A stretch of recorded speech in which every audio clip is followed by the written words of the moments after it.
बिस्मिल्लाहिर्रहमानिर्रहीम अस्सलाम वालेकुम। नाइन ब्रदर्स टीवी मुबारक जीद आपकी खिदमत में हाजिर है। नाजरीन, हमारा चैनल भी सब्सक्राइब करें। आज से हम एक नया प्रोग्राम शुरू कर रहे हैं। हमारे साथ मुजफ्फर महमूद कालू साहब हर हफ्ते एक प्रोग्राम किया करेंगे। ये कनाडा में होते हैं। सियासत पे गहरी नज़र है, पाकिस्तान के हालात पे भी। तो चलते हैं इनके पास और पूछते हैं जनाब क्या चल रहा है इधर पाकिस्तान। जी अस्सलाम वालेकुम।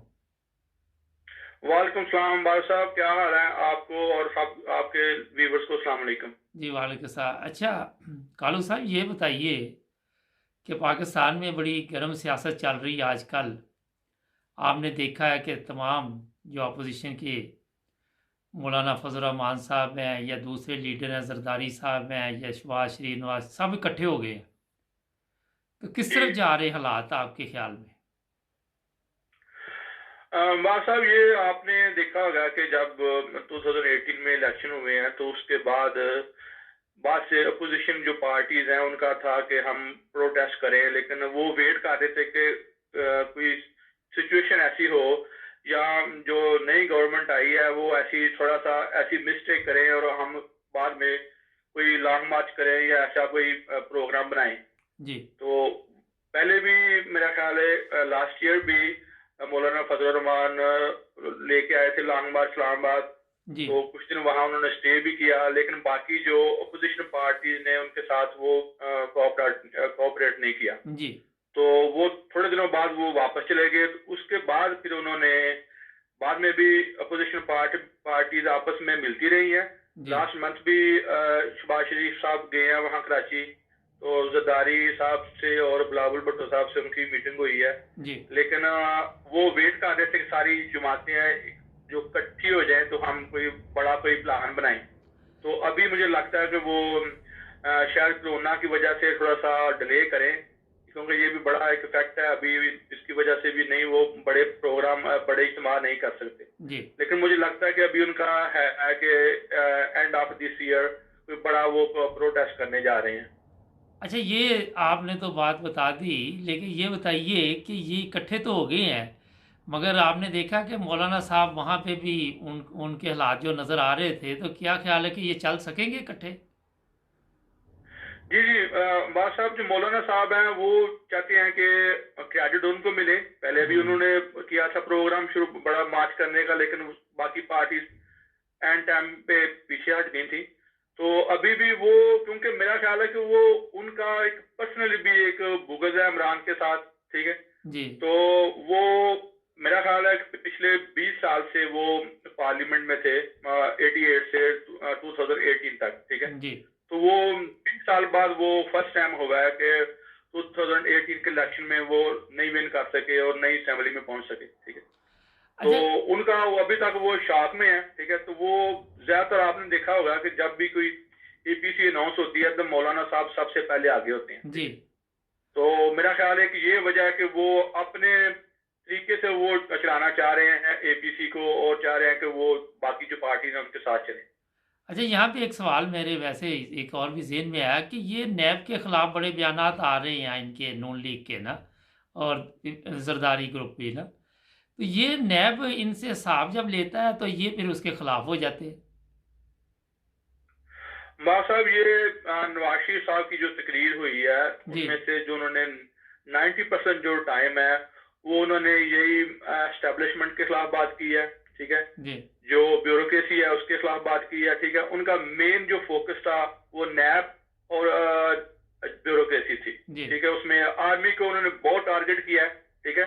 जी क्योंकि जब दूसरे लोगों के अगेंस्ट नैब जाती है तो ये बड़े खुश होते हैं, ठीक है। हम्म, अभी इनकी जितने भी अपोजिशन लीडर हैं इनके अगेंस्ट फाइल खुली हुई है नैब में, ठीक है। जी। तो ये प्रेशराइज करना चाह रहे हैं, हम कटे हैं।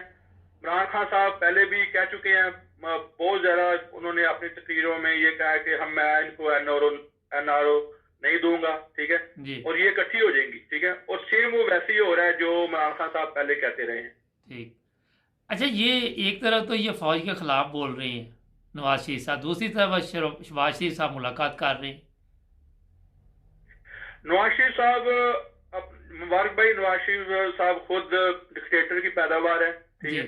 बिल्कुल। तो जब तक वो उनके पीछे आर्मी थी सब ठीक था, जी ठीक है। अभी जब से इमरान खान साहब आए हैं, गवर्नमेंट में आए हैं, तो इनको लग रहा है कि इनके पीछे एस्टेब्लिशमेंट है और सारी अपोजिशन पार्टी इकट्ठी हो गई है और सारी सेम ही बात कर रही हैं कि इलेक्शन गलत हुए हैं, धांधली गलत हुई है, इसके पीछे आर्मी थी। तो कल की स्पीच में भी मौलाना फजल रहमान साहब, नवाज शरीफ साहब ने यही बात जो रिपीट की है कि नए इलेक्शन हो, ठीक है, और जो आर्मी का उसमें किसी किस्म का रोल ना हो, ठीक है। तो ये तो पाकिस्तान की सियासत की रवायत चलती आ रही है। जब भी इलेक्शन होते हैं वो कहते हैं कि धांधली हुई है, इसके पीछे एस्टेब्लिशमेंट है, इसके पीछे ब्यूरोक्रेसी है, तो एजेंसीज है इसके पीछे, ठीक है। और मेरा ख्याल है कि ये पाकिस्तान के हिस्ट्री के तो नहीं मैं कह सकता, लेकिन मेरा ख्याल है बड़े शफाफ इलेक्शन हुए हैं। लेकिन ये पाकिस्तान की रवायत है, जब भी कोई पार्टी हारती है अपोजिशन वाले, जो फौरी उनका जो होता है रिएक्शन वो यही होता है कि धांधली हुई है। अच्छा, ये आप जो बात कर रहे हैं कि इलेक्शन बिल्कुल ठीक थे, मगर सिंध में भी तो इन्होंने धांधली की थी ना। मार साहब जो धांधली जो हुई है मेरे ख्याल में ये थोड़ा सा तो एरर आ जाता है, थोड़ा सा उनके सिस्टम में हो गया, सारा कोई प्रॉब्लम हो गई इलेक्शन वाले दिन और थोड़ा सा और चीजें। लेकिन मेरा ख्याल है कि पहले इलेक्शन जो हुए हैं माजी में उनसे ये इलेक्शन फिर भी बेहतर था। अच्छा, अब ये तो आपने बता दिया, आपके ख्याल में अगर इमरान खान ने कुछ काम किया होता, पंजाब ले लेते हैं, वहाँ के वज़ीर आला कोई तेज़ होते, तो मेरा ख्याल है कि काफ़ी हद तक वो इन लोगों को ख़त्म कर सकते थे ना। बात साहब इमरान खान के पहले 1.5 साल तो बहुत टफ था। मेरा ख्याल है अभी इमरान खान पिछले 4-5 महीने से काफी बेहतर जा रहे हैं, ठीक है। तो मेरा ख्याल अभी जो है वक्त उनके हाथ में जा रहा है। पंजाब में भी कुछ काफी बेहतर अभी हो रहा है, ठीक है कि उस्मान बाजार जैसे जिस तरह का बंदा पंजाब में चाहिए था, ठीक है। तो जो ज्यादा लोग उम्मीदवार थे इसके चीफ मिनिस्टर के लिए, ठीक है, वो आगे नहीं आए। इमरान खान साहब ने अपना बंदा, ऐसे बंदे को लेके आए हैं जिनका उनके ऊपर इमरान खान साहब का होल्ड हो। तो मेरा ख्याल है, लेकिन उस्मान बाजार अभी जो ओवरऑल जो पाकिस्तान जो पीटीआई के हक में अभी इमरान खान के हक में टाइम जा रहा है, जो भी है एस्टेब्लिशमेंट उनके साथ है या जो भी है, लेकिन अभी मेरा ख्याल है इमरान खान काफी हद तक संभल चुका है। अच्छा, ये आपका क्या ख्याल है कि ये नवाज शरीफ को आप कह रहे जी वापस लेके आएंगे, ये कहाँ तक दुरुस्त हो सकता है? नहीं, मुझे नहीं लगता नवाज शरीफ साहब नेक्स्ट 6 मंथ तक पाकिस्तान आए। तो अभी जो उन्होंने स्पीच की है, काफी देर बाद वो इस तरह खुल के मीडिया के सामने आए हैं और बड़ी उन्होंने ठीक ठाक टारगेट किया है इमरान खान को, ठीक है। उसकी जो लीमा खान के बारे में, बनी गाला का जो केस है उसके बारे में वो बोले हैं, बड़ा खुल के उन्होंने इमरान खान को और आर्मी को टारगेट किया है।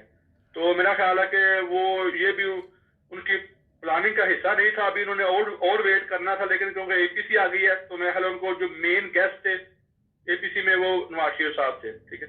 तो लेकिन अभी मेरा ख्याल है वो कुछ महीने चुप रहेंगे और अभी वो बाहर अब वेट करेंगे अभी पाकिस्तान आने का। अच्छा, आपको पता है कि एक दफ़ा पहले भी ये सब कौमी इत्तेहाद बना था भुट्टो के ज़माने में, कुछ याद है आपको? जी हाँ जी, काफी उसके बारे में सुना है, पढ़ा उसके बारे में। जी, मेरा ख्याल है कि आज ये दोबारा एक दफ़ा इकट्ठे हुए हैं, लेकिन मेरा अपना भी ज़ाती ख्याल यही है कि इमरान खान का भी ये कुछ भी नहीं बिगाड़ सकते। अभी सिस्टम इसी तरह ही चलेगा जिस तरह चल रहा है ना। साहब पाकिस्तानी जो अवाम है, जो हमारी पब्लिक है, उसका वो बहुत जल्दबाज है, ठीक है। वो बहुत जल्दी वो इमरान खान के बारे में जो उन्होंने 2 साल तो गुजार ली है, लेकिन मेरा ख्याल है जितना पिछली जो हुकूमतें रही हैं नवाज शरीफ वगैरह जरदारी पार्टी इनकी, मेरा ख्याल है वो इनको इमरान खान को अभी टाइम मिलना चाहिए। लेकिन जो वहाँ पाकिस्तान जो पब्लिक है वो बहुत जल्दी वो मेरा ख्याल है तंग पड़ जाते हैं, जज्बाती तो हो जाते हैं। इसलिए वो एपीसी वाले इसलिए उन्होंने एपीसी अनाउंस की थी कि मेरा ख्याल है कि वो चाह रहे थे, उनको लग रहा था कि अभी वाम उनके साथ निकलेगी। तो हो सकता है मैं नवंबर दिसंबर में ये कोई बड़ा लॉन्ग मार्च कोई ऑर्गेनाइज करें तो इनके साथ लोग निकलें, लेकिन इमरान खान हुकूमत को मेरा ख्याल है ये अभी डैमेज नहीं कर सकते। नहीं कर सकते। बहुत शुक्रिया, आपने 9 बजे टीवी को टाइम दिया। इंशाल्लाह आपसे हर हफ्ते प्रोग्राम होगा। नाज़रीन हमारे चैनल को सब्सक्राइब करें, जुड़ जाए नाइन न्यूज़ टीवी के साथ, सब्सक्राइब करना मत भूलें। अल्लाह हाफ़िज़। अच्छा जी, शुक्रिया बहुत बहुत। अल्लाह हाफ़िज़। शुक्रिया जी, अल्लाह अल्लाह हाफ़िज़। हाफिज।